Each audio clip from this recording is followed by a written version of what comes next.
Hello जी, सत श्री अकाल साਰਿਆਂ ਨੂੰ जी, नमस्कार आदाब। मैं ਤੁਹਾਡਾ ਬਿੰਦਾ ਬੈਂਸ। ਚਲੀ ਵੀਰੋ, मैं ਅੱਜ ਹਿੰਦੀ 'ਚ ਗੱਲ ਕਰੂੰਗਾ ਕਿਉਂਕਿ ਕੁਛ ਮੇਰੇ ਫਰੈਂਡ ਸਰਕਲ 'ਚ ਹੈਗੇ ਨੇ केरला तो, हैदराबाद तो, गुजरात चो, बंगाल तो। वो कहते भाजी आपकी वीडियो देखते हैं लेकिन हमको सारा कुछ समझ में नहीं आता, कुछ कुछ बातें समझ में आती हैं, प्लीज़ कभी हिंदी में भी डाल दिया करो।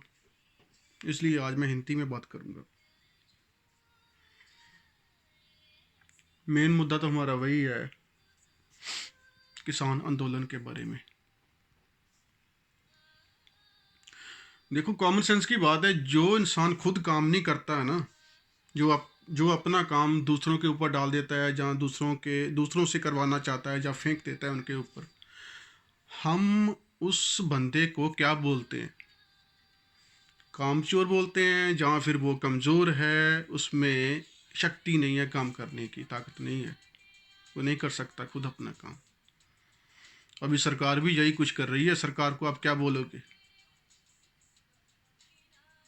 जो काम सरकार को करना चाहिए, सरकार की देख रेख में, उसको हैंडल में लेके सब कुछ अपने हैंडल में रखना चाहिए, वो प्राइवेट कंपनियों को दे रही है सारा कुछ करने के लिए।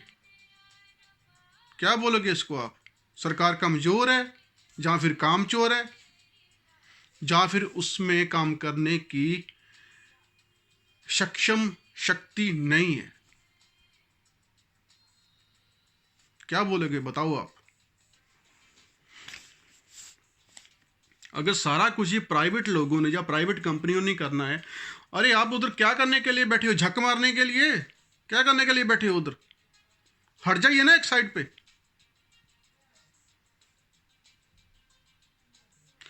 मैं ऐसा इसलिए बोल रहा हूं क्योंकि मैंने पहले ही बोला था कि नियरली 23 के अराउंड कंपनियां थी जो सरकारी, वो सरकार ने प्राइवेट हाथों को बेच दी है, ऑलरेडी दे दी है। देश की आवाम ने, देश की जनता ने आपको देश चलाने के लिए चुना है, देश को बेचने के लिए नहीं।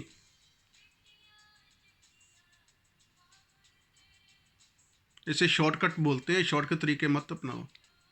जो आपको काम करने चाहिए ना देश के लिए, आप दूसरों से करवा रहे हो।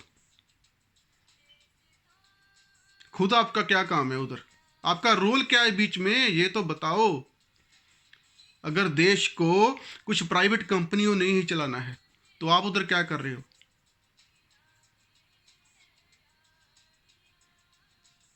एक छोटा सा सवाल है मेरा देश की जनता से।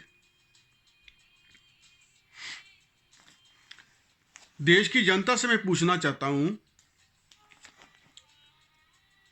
देश की सरकार जो गवर्नमेंट होती है उसको ताकतवर होना चाहिए, सारे फैसले उसके अंडर होने चाहिए, या फिर किसी एक दो आदमियों के हाथ, पूंजीपतियों के हाथ, या प्राइवेट कंपनियों के हाथ? किसको ताकतवर होना चाहिए, देश की सरकार को या किसी प्राइवेट कंपनी को? ज़्यादा ताकत किसके हाथ में चाहिए बताओ आप मुझे, इस वीडियो के कमेंट में डाल देना।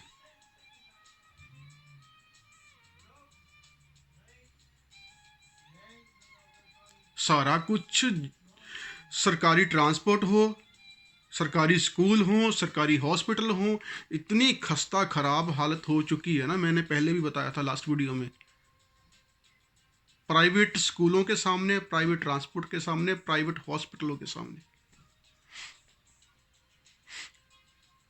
लोगों को मजबूरन private school, private transport, private hospital use करने पड़ते हैं क्योंकि दूसरी चॉइस बची नहीं उनके पास। अमीर लोगों के बच्चे जाते हैं प्राइवेट स्कूल में, आम लोगों के नहीं।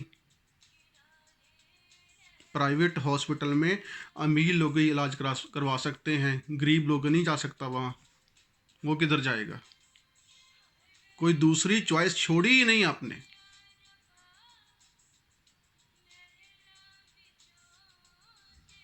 BSNL सरकारी नेटवर्क है ना, उसके पास पूरे इंडिया का 4G का लाइसेंस क्यों नहीं है? पूरे इंडिया में खाली थोड़ी सी स्टेट को छोड़ के वो 4G नेटवर्क नहीं दे रहा पूरे इंडिया में।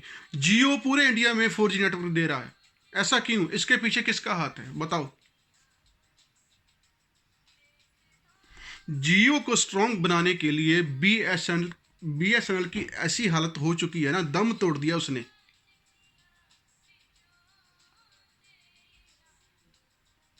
नया नया जियो नेटवर्क स्टार्ट हुआ था ना, कितनी ऑफर दी उन्होंने, फ्री में भी सिम दी।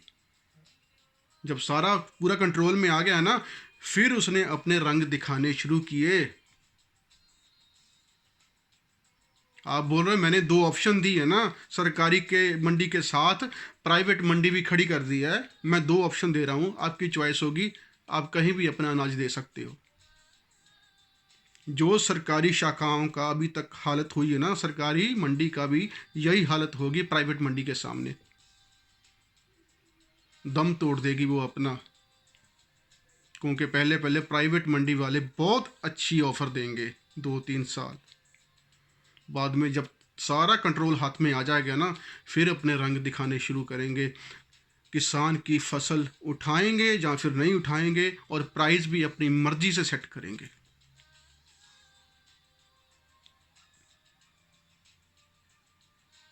ये तो कॉमन सेंस की बात है, आपको पता होना चाहिए। ये मैं सिर्फ उन लोगों को बोल रहा हूँ जो अब भी बोल रहे हैं कि सरकार का फैसला सही है, किसान गलत कर रहे हैं। ये सिर्फ मैं उन लोगों से पूछना चाहता हूँ।